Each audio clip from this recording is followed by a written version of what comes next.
गुटखा खाने वाले के पास रोज बैठोगे तो एक ना एक दिन उसके गुटके में से तुम कहोगे मैं गुटखा नहीं खाता, पर वो कहेगा ले मैं मल के दे देता हूं साफ करके, इसमें तंबाकू है ही नहीं, खाके तो देख।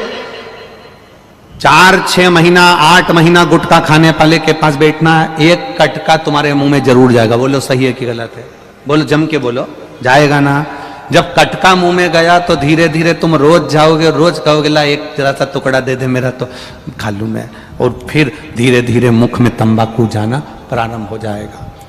जुआ खेलने वाले के पास बैठोगे, तुम जुआ खेलना नहीं जानते पर उसके पास बैठे हो, तो जब पुलिस पकड़ेगी तो तुमको भी पकड़ कर लेकर जाएगी। उसको नहीं मालूम कि तुम नहीं खेल रहे थे, तुम कितना ही खेलो कि मैं जुआ नहीं खेलता, मुझे आता ही नहीं, मैं जानता ही नहीं, पर तू बैठा क्यों उसके साथ?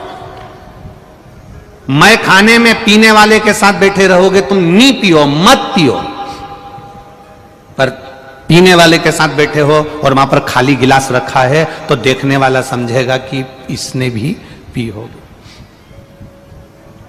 किसी मांस मदिरा की दुकान पर, किसी ऐसी होटल पर जाकर खड़े हो जाओगे जहां पर ऐसा भोजन बनता है और वहां पर तुम बस केवल कुछ मत करो, खड़े ही हो जाओ, उतने में लोगों को लग जाएगा कि इसने गलत खाया। जरा विचार करना, तंबाकू वाले के पास बैठे तो तंबाकू का इल्जाम लगा, दारू वाले के पास बैठे तो दारू का इल्जाम लगा, जुए वाले के पास बैठे तो जुए का इल्जाम लगा, और अगर भजन करने वाले के पास बैठ गए तो लोग कह देंगे तो भजन में डूबा रहता है। इल्जाम लग रहा है कि ये भजन में डूबा रहता है, ये तो पगला हो गया, इसने तो अकल ही नहीं है। जब भी सियोर वाला महाराज महाराष्ट्र में आता है लोग पागल हो जाते हैं, लाखों की संख्या में पहुंच जाते हैं, इनमें तो अकल ही नहीं है। कितना माइक पे चिल्ला रहा था वो सावन महाराज बेचारा, माइक पकड़ पकड़ के कह रहा था, रे बाहर निकल जाओ रे, बाहर निकल जाओ रे, बाहर निकल जाओ रे, बाहर निकल जाओ रे। आखिरी में पुलिस प्रशासन, कमिश्नर सर को धन्यवाद दूंगा, कलेक्टर महोदय को धन्यवाद दूंगा, उनका फोन आया कि गुरुजी हवा तेज चल रही है, आप एक बार व्यासपीठ के पास आकर बोल दो कि ये सब बाहर निकल जाए। हम तो तुम्हें बाहर निकालने को आए थे, पर करें क्या? दो बड़ी मुश्किल से टलते हैं। कौन? दो। एक जो मदिरा की दुकान पर मदिरा पी लेता है ना, वो एक जगह खड़ा रहता है ना, उसको टालवाना मुश्किल है। उसको धक्का मारो तो नीचे, नशे में दो नीचे, फिर उसको पकड़ के छोड़िया वो वापिस से जाए नीचे, उसको फिर धक्का मारो ना तो फिर नीचे। ये दो पिए हुए बड़ी मुश्किल से टलते हैं, एक मदिरा पिया हुआ बड़ी मुश्किल से टलता है, और एक शिव महापुराण सुना हुआ बड़ी मुश्किल से टलता है। कोई की सामर्थ्यता नहीं कि तुम्हारे दुख को काट दे। सियोर वाले महाराज की भी सामर्थ्यता, दुनिया में कोई ऐसा महाराज नहीं हुआ जो तुम्हारे दुख को काट दे। हां, तुम्हारे दुख को तुम्हें खुद काटना पड़ेगा, मेहनत करना पड़ेगी, कर्म करना पड़ेगा, और भगवान पर भरोसा कर कर एक लोटा जल चढ़ाना पड़ेगा, तो दुख कटना प्रारंभ हो जाएगा। अपने आप से हमें दुख काटना, अपने आप से। कोई तुमसे कह दे कि हम तुम्हारे यहां सोने के हंडे निकाल देंगे, तुम्हारे यहां ऐसे मटके भरे पड़े, बस यूं करेंगे और हंडे निकल के आ जाएंगे, तो उनको हमारे सियोर भी भेज देना, हमारे यहां भी 2-4 हंडा निकाल जाएगा। कठिन। कर्म करो, विश्वास रख कर करो। एक लोटा जल चढ़ाने जाओ तो विश्वास रख कर जाओ। परमात्मा को क्या चाहिए तुमसे? केवल तुम्हारा किया गया भजन। एक पति को पत्नी से क्या चाहिए? एक पति का जन्मदिन आया, शादी की सालगिरह आई, पति पत्नी, पत्नी ने बहुत प्रेम से पति से कहा, आज मैं बड़ी खुश हो गई हूं अपन दोनों की, आज 25वीं शादी की सालगिरह है। 25वीं को कुछ कहते हैं सिल्वर जुबली, हाँ ऐसे ही बोलते हैं ना, सिल्वर जुबली। हाँ, 25वीं शादी की सालगिरह है। 25। अब 25वीं शादी की सालगिरह, पत्नी ने पति से कहा, मैं बड़ी खुश हूं, आपको क्या गिफ्ट दूं? हमेशा आप मुझे गिफ्ट देते रहे हो, मैं क्या गिफ्ट दूं? पति ने केवल एक ही शब्द कहा, गिफ्ट भले मत दे पर मेरी इज्जत करना चालू कर दे। आड़े तेड़े शब्द बोलना बंद कर दे, मेरी इज्जत करना चालू कर। भले गिफ्ट मत दे, क्या करूं उस गिफ्ट का मैं? मालूम पड़े गिफ्ट दे भी दे और मालूम पड़े सम्मान नहीं दे, आदर नहीं दे, चार लोगों में अपशब्द कहे, ताने दे, तो ऐसा गिफ्ट किसी काम का नहीं कि शर्ट दिला दी, ने पेंट दिला दी, ने सामान दिला दिया। वो गिफ्ट किस काम का? उसमें मूल है आपका विश्वास। शिव जी के मंदिर में जाना तो विश्वास के साथ जाना। कुंती मैया के हृदय में ये दुख हुआ, रोते हुए भगवान कृष्ण ने पांडवों को देखा तो पांडवों ने पूछ लिया, माता कुंती ने भी जाकर द्रौपदी से क्षमा मांगी कि मेरे परिवार वालों ने तुम्हारे साथ गलत किया। पर आज दुख इस बात का है, माता कुंती कहती है, तकलीफ इस बात की है, माता कुंती कहती है कि ये मेरा गया हुआ वैभव अब मेरे बेटे वन वन घूमेंगे, इनको वापिस राज सिंहासन कैसे मिले?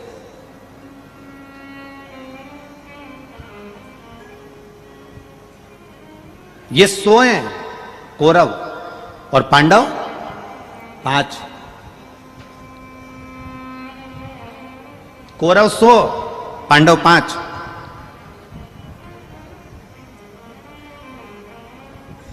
और जहां दम वहां हम। आज की दुनिया ये देख लेते हैं, जिसकी सत्ता ज्यादा चल रही हो तो व्यक्ति वहीं पर जाकर डोल जाता है, जिसका वैभव ज्यादा है वहीं पर पहुंच जाता है, जहां जिसकी सत्ता का स्मरण वहां पहुंच जाता है। कहा क्या करा जाए?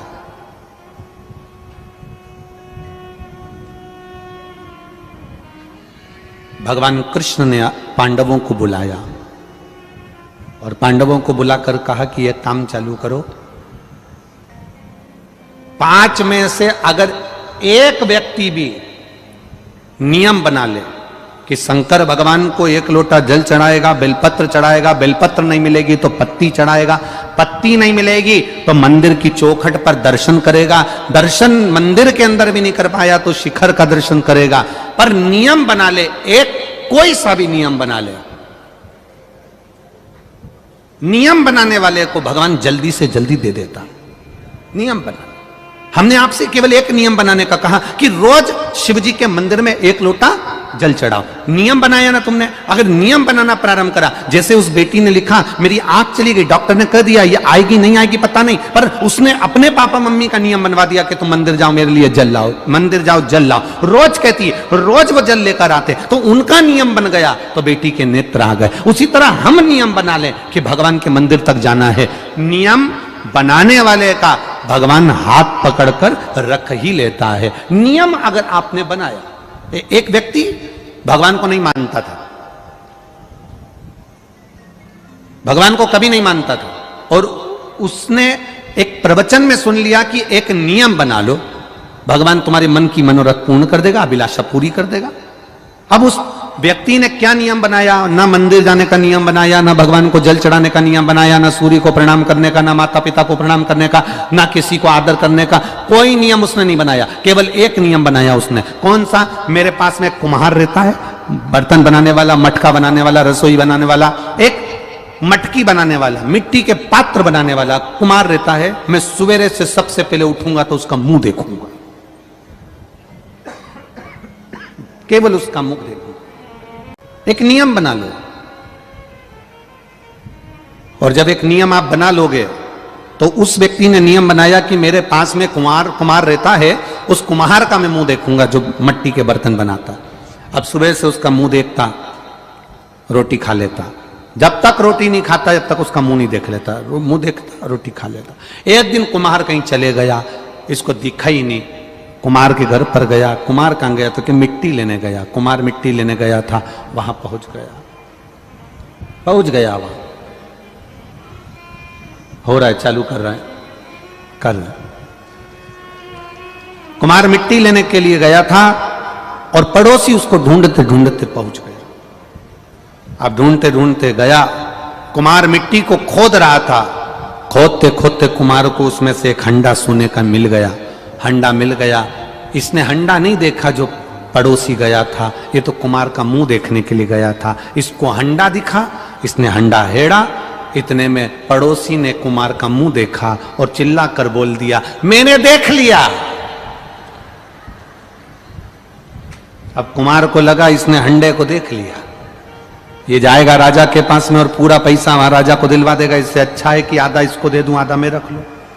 कुमार इसके पास गया, घर पहुंचा, भैया तूने जो देखा ले, आधा तू ले ले। और आधा सोने की मुद्रा उसने पड़ोसी को दे दी और आधी खुद रख ली।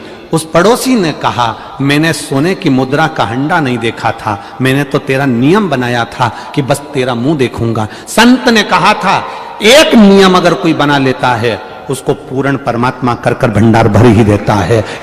भगवान कृष्ण ने कहा, पांडवों तुम में से अगर एक ने भी नियम बना लिया शंकर भगवान को जल चढ़ाने का, शिव को बेलपत्र चढ़ाने का, शंकर की आराधना करने का, शंकर की पूजन करने का, शंकर भगवान का गुणगान करने का, यदि एक ने भी नियम बना लिया तो ये मेरा विश्वास कहता है, ये मेरा भरोसा कहता है कि तुम्हें अगर वो 100 भी है ना तो वो 0 के बराबर हो जाएंगे और तुम 500 के बराबर हो जाओगे।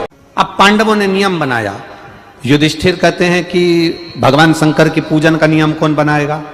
युधिष्ठिर कहते हैं मैं बना लेता हूं। इतने में अर्जुन बोले, आपको बहुत काम रहता है, आप नियम मत बनाओ। भीम कहता है मैं दिन भर खाने में लगा रहता हूं, मेरे से भूखा रहा नहीं जाता, मैं नियम नहीं बना सकता। नकुल सहदेव मना कर दिया। अर्जुन ने नियम ले लिया, जब तक महादेव की पूजन नहीं कर लूंगा, जब तक शंकर भगवान के शिवलिंग पर एक लोटा जल नहीं चढ़ा लूंगा, जब तक शंकर जी की आराधना नहीं कर लूंगा, तब तक मैं भोजन नहीं करूंगा। ये नियम बना लिया। जब तक शिव जी की आराधना नहीं करूंगा, शंकर भगवान को एक लोटा जल नहीं चढ़ाऊंगा, तब तक मैं भोजन नहीं करूंगा। नियम बना लिया। मेरा आप सबसे निवेदन, एक नियम आप भी बनाओ, सारी समस्या का हल